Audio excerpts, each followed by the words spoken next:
everyone, and welcome to another NEA Wednesday webinar. Today, I am here with Tiona Campbell, who is really involved in the technology space. So we're going to have a great conversation about how entrepreneurs can leverage technology to grow. So Tiona Campbell is an entrepreneur, innovator, and strategic thinker committed to transforming industries through automation and technology-driven solutions.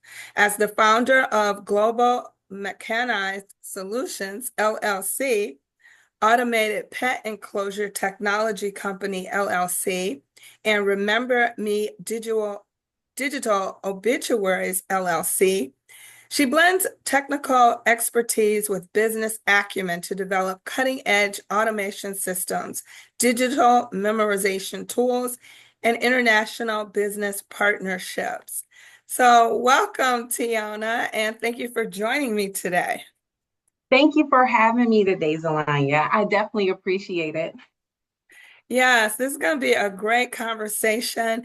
You're involved in a lot in the technical space. So just tell us first a little bit more about your background and your business.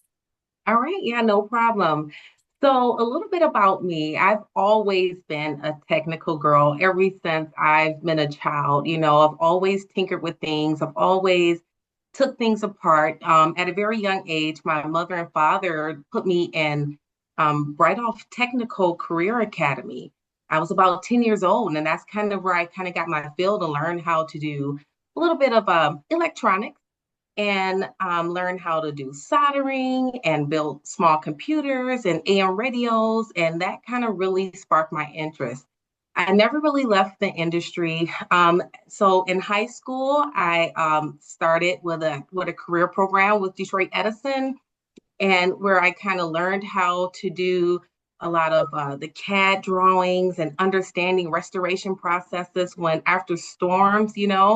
So that really kept me going. I went to Henry Ford Community College where I gained my degree in electrical electronic technology. Shortly after that, I got right into the automotive industry. I started programming robots. I've been there for about 20 years, kind of moved around the industry there, and that really sparked my interest in automation. And there is how I kind of started spawning my businesses from that point. Yes, Um, and that's where I first became aware of you at R&E Automation yeah. because one of my family's good friends is Roy.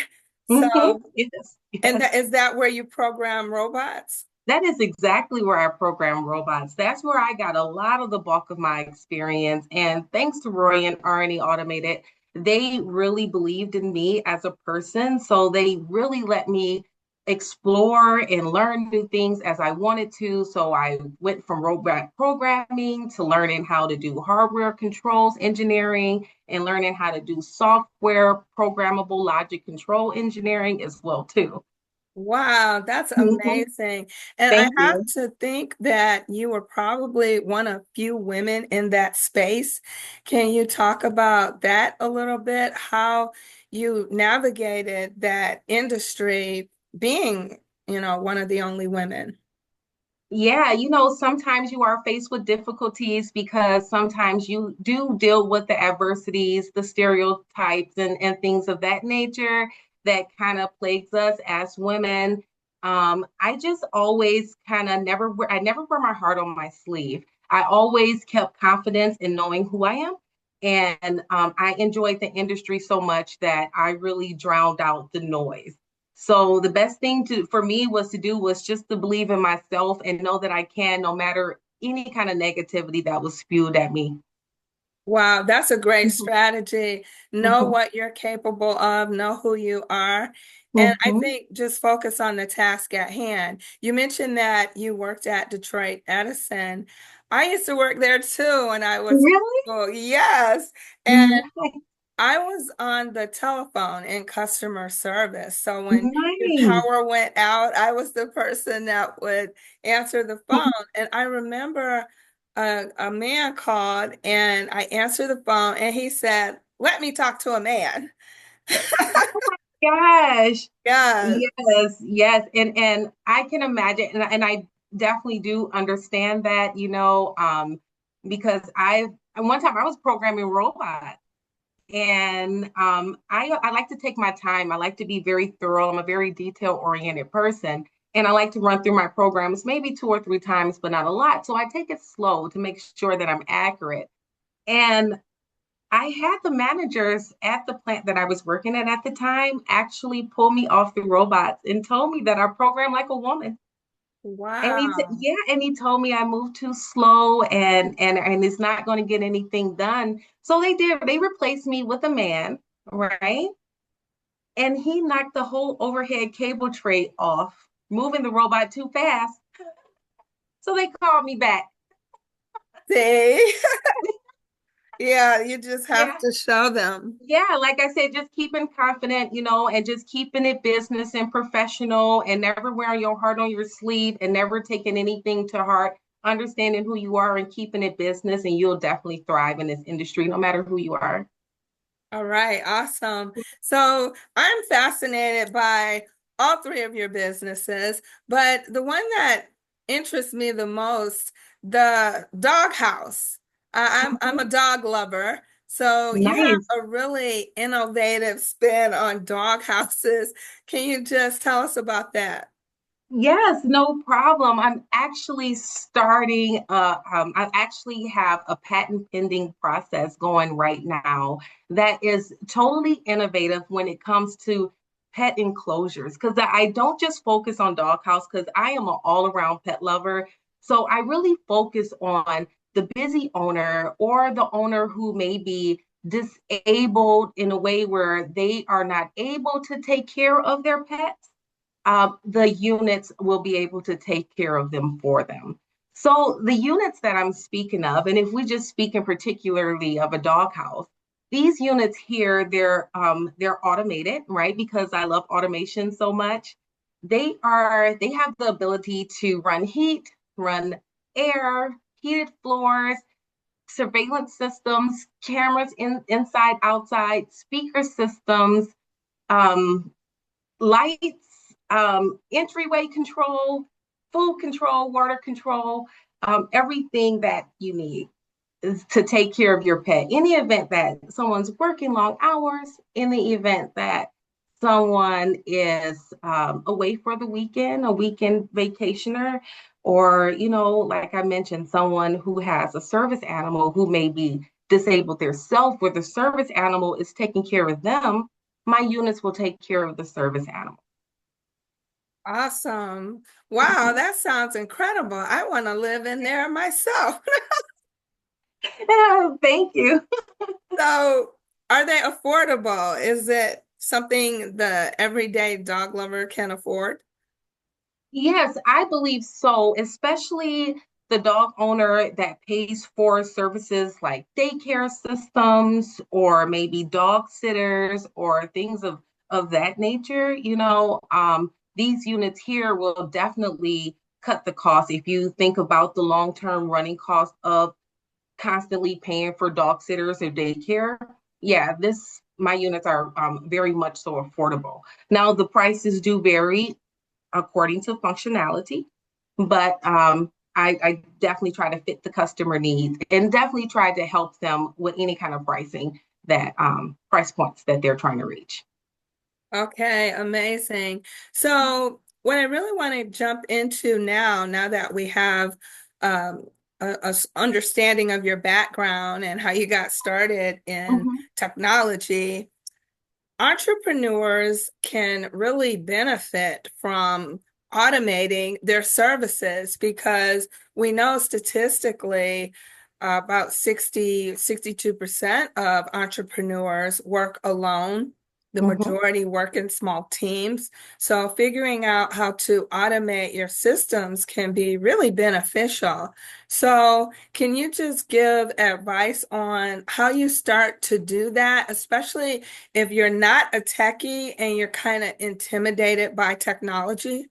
hmm Yeah, some of the simplest tools that I use, our smartphones are very, very capable when it comes to helping us manage business, even things as small as the calendar, even things as small as your notebook in there, taking small notes as ideas arise, keeping your calendar up to date, so that way you're never missing appointments, schedules, and times, just to start on a small scale, a medium scale, a person who's not really afraid to leverage AI and use the benefits of that tool. I think AI is a great thing. I personally use Copilot and I use it to help me manage my day to day, any kind of questions that I may have, any kind of tools that I need to write, any kind of emails or anything that I need to get together, it is definitely a tool, especially an informational tool when it comes to understanding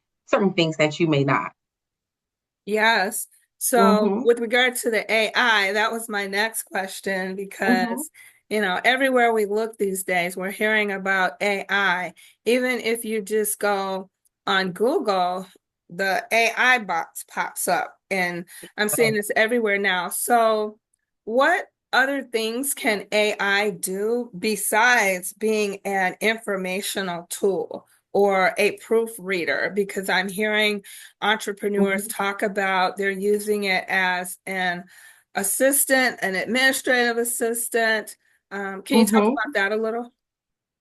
Yeah, you definitely can use it as an administrative assistant. And a thing that makes it so easy about AI, it's hands-free, right? So I can just talk to my AI assistant and say, hey, make me a schedule. I'm going to meet with ZaLonya on Monday, Wednesday, and Friday at 3 p.m. Can you put that in there and make it current for the next 4 weeks, right? And then I don't have to physically stop and do that. I can just talk to it, right? That's one way there, which I absolutely love that. Another way, automating schedulers. You can use AI for that, especially if someone who has clients who need to book appointments. All that can be done under AI. They'll automatically fill in your calendar with the times and date, and make sure that they don't double book you. You can, do things like that. Also, scheduling social media posts. That's another thing where AI kind of takes the load off of the person, right? You can run a post, and if you want to market on social media and you want to run you a post Tuesday, Thursdays, and Saturdays, for instance, you'll be able to recycle your posts just by putting it on an AI scheduler, and they will handle that for you. That's amazing. Yeah. So, are there any specific tools that you would recommend for entrepreneurs? I love the idea of the calendar. I use Google Calendar. Mm-hmm. Google has so many software tools, but Yes. really, there are literally hundreds of software tools. So, if I'm just getting going with the AI, where would you recommend that an entrepreneur start? I recommend something as soft as, if you want to use like an AI based program, I will always recommend Copilot first. I like that. That's just what I use because that is something that I am familiar with. And it's super easy. It's not super invasive. And when as you talk to it, if you actually use the speak feature in it, it sounds like you're talking to a real person. So it definitely makes you feel that comfortable connection with it, for people that's really trying to get used to AI, because I know sometimes people feel like it can be invasive, but AI is a tool and it works with you as you work with it. So it's only the information you put in is the only information that it can put out. So you use Copilot, so that would be equal to ChatGPT or Gemini. Exactly. Yes, Would you yes. say it's just a matter of preference? It is a matter of preference. I believe that they're all are very similar in the way that they operate. Some may have more features than the other, but I believe that they are very similar in a way that they operate when it comes to being an assistant to a business owner. Okay, so let's Mhm. talk a moment about prompting because I know prompts are critical to the results you get from AI tools. So, what tips could you give to help people maybe create better prompts to get better results? Because I always tell our boot camp students, our entrepreneur boot camp students, that the Mhm. AI is only as good as the prompt that you give it. Exactly. And just like I mentioned before, AI is only as good as the information that you put into it, right? A lot of people, when it comes to prompting, right, you have to be kind of not all the way exact to your product. You see, sometimes you have to use a vague or a broader term and then also use those specific terms in your prompting. That also helps, always. And like when I tell people who's doing like social media, if you want to do like hashtag type prompting and things like that, I no matter what kind of post that I use or I've always make sure that I hashtag the exact same thing all the time. And I use that in my prompting as well too. So that way it ties me together throughout the platforms. So whatever word that you're using to prompt that's really going to stand out for your business or your product or your service, just keep it keep it kind of similar throughout your platform. So that way, as that word get typed, it's automatically tied to you, your product, your service, your brand. Awesome. Mm-hmm. So I think being very specific is really important. And also just proofreading. I think from what I've seen, people will put a prompt in and whatever it spits out, boom, they use it. And Yeah. I've seen people do that with their bio. And Yes. so you can tell it's AI generated. The same with pictures.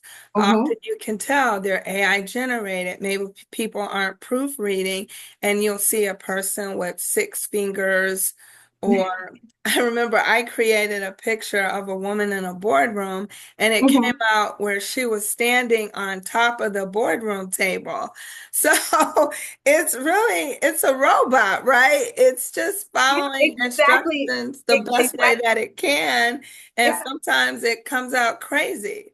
Yes, and my craziest example of that, I seen a lady who sold dinners, and she put in that she was selling cornbread into the AI, so it generated actual a roll, like a Hawaiian roll with corn stuck on it.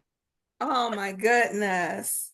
It wasn't cornbread; it was just a roll with corn on it. It was so Yeah, and so that's a perfect example like, of, yeah, it only knows what you give it. So that's why being specific does help a lot too when it comes to when you talking to AI, and being really specific to your services and to your brand. And then as you do that, it will learn you. And then as it learns that for your business, it gets better over time. It just kind of remembers all of the input that you put in, and it kind of remembers you over time. all right. So, what would you say is the future in terms of how we use technology? I'm seeing a lot on computing. Um, there's the automatic cars. I just saw a story a few weeks ago about, I Hmm. believe it's San Francisco. Have you heard of a Hmm. company called Waymo? Does that Yes, sound familiar? Okay, yes, yes, it awesome. does. Yes. Yes, and they were showing how they have all these cars that are self-driven and they've had no accidents. They're really Hmm. accurate in Hmm. parking. And so they're thinking this is the future. So Hmm. all of this is going to not just impact business owners and entrepreneurs, but Hmm. everyone. So, Hmm. could you just talk a little about how technology will impact the world of entrepreneurship specifically? And if we're resisting the technology, what's going to be the result? Yeah, this is always a tricky subject because it's definitely a very sensitive subject when it comes to understanding how AI is kind of starting to replace jobs and different services. So I'm always kind of cautious when I talk about this because there are people out there with this love-hate relationship when it comes to AI, they're a little afraid of it. But what I'll say to people is embrace it because it's coming, right? And there's nothing that we're going to do to stop this. So the best thing to do is learn it.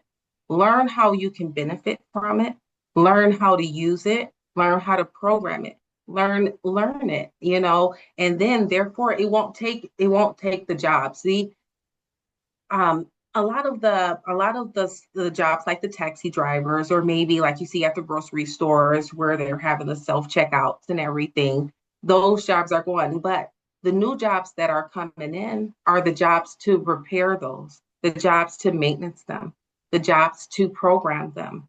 You see, so people just need to kind of shift the consciousness over to understanding that new opportunities are arising and there actually be better opportunities as well too because AI is coming.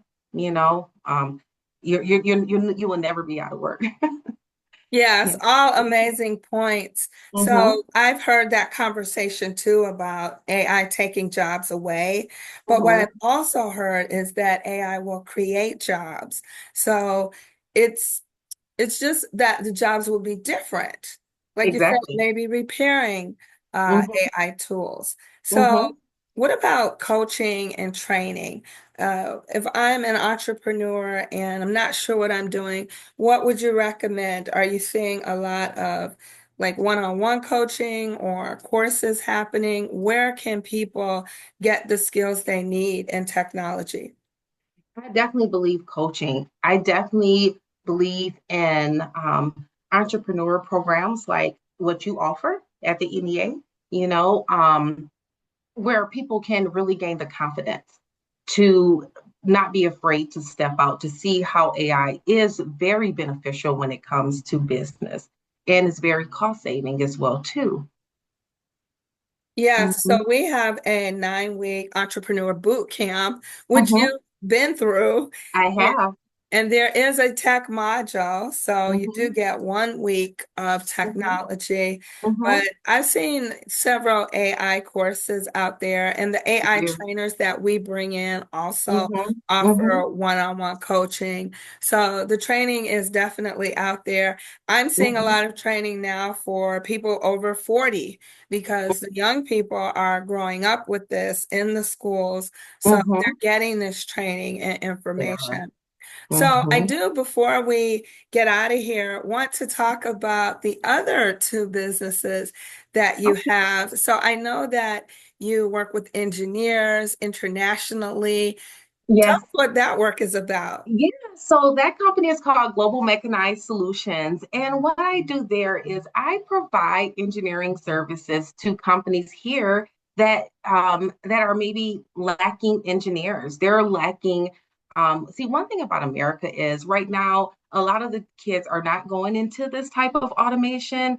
So the problem is a lot of companies are missing people or lacking the manpower to make commitments to build this automation that is ramping up at so fast.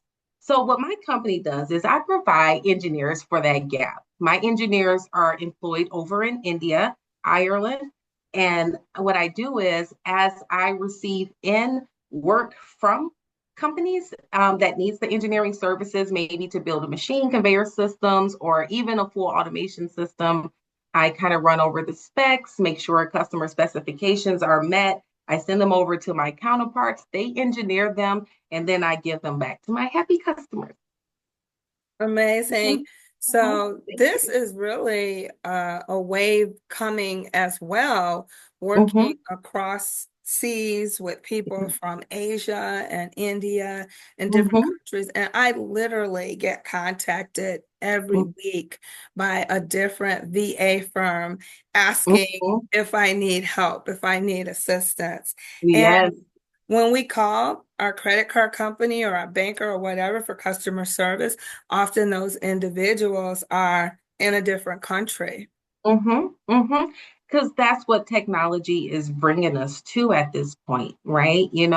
Having a meeting with someone is just, a couple clicks on a computer away now. Somebody over in India or someone over in China, right? The connections are really being brought close now through technology, which makes it so much easier for those international collaborations.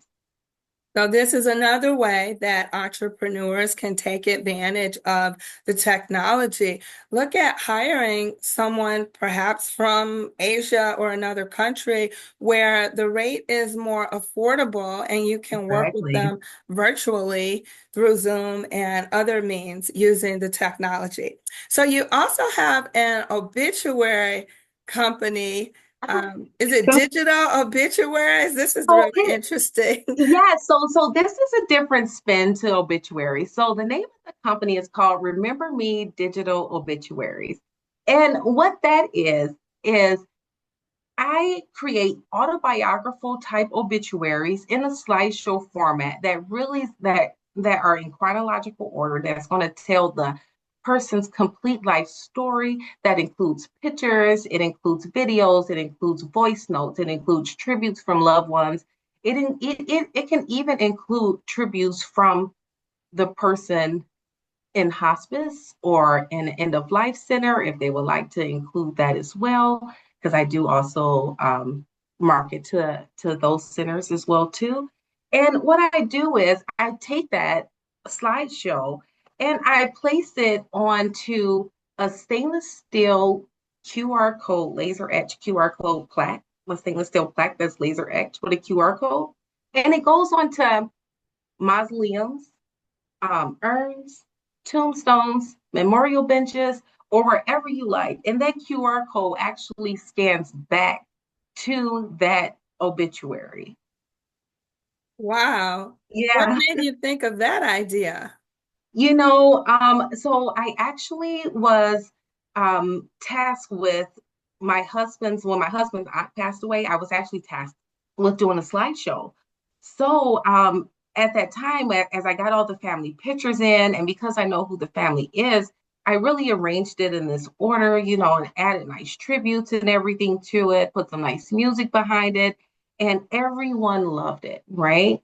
And then people wanted copies of it. People wanted it. So that what got me guessing, like, okay, I'm just going to put this on this cloud storage, and hey, send everyone this QR code, and they'll be able to scan it and have that obituary. And then I started thinking, like, wow, maybe I can make a business out of this. One, it's so fulfilling to watch people look at their loved ones again, right? In that light. They're alive, they're pictures, they're laughing, the videos, they're smiling, they're dancing. It's definitely a delight to watch. And then two, another thing that kind of drove me was just the beautiful thought of going to a cemetery or a memorial park, and you have these QR codes where you can scan them there and you can look at people's life. You're not just looking at this concrete block that just have a name that just says father or husband or whatever, right? You can actually scan it and see that person. And just imagine going to a cemetery where there's multiple QR codes. I think people would just frequent it over the history of look at these people. And then so I laser etch them on stainless steel. So that way they'll last for centuries. So maybe 200, 300, 400 years from now, right? My great, great, great grandchild might come and say, I want to see what my grandmother was. I want to see what she looked like. Who was the people in her life at the time? What was her hobbies? Who was she? I would be able to, they will be able to scan that QR code and see it and see who I am. Wow, well, you are definitely an innovator. Yeah, thank So, you. and you have a patent on that? I do have a patent on that. Yes. Congratulations. Thank That you. is incredible. Thank you. So we are out of time, but can you tell people how they can get in touch with you if they want to utilize any of your services or just learn more about technology? Yeah, no problem. Yeah, so you will be able to get in touch with me. You can email me at info or Tiona.Campbell at remembermedigitalobituaries.com. That would be the easiest way to get in touch with me through an email system. So it's Tiona, spelled Tiona dot Campbell, just like the soup, at remembermedigitalobituaries.com. All right, that's awesome. Thank you again for joining me So, today. I really enjoyed our conversation, and I'll make thanks sure for I put having your me. contact information down below. I want to Mhm. thank our viewers for watching this, and make sure you like and subscribe, and we'll see you next time on the next NEA Wednesday webinar. Thank you.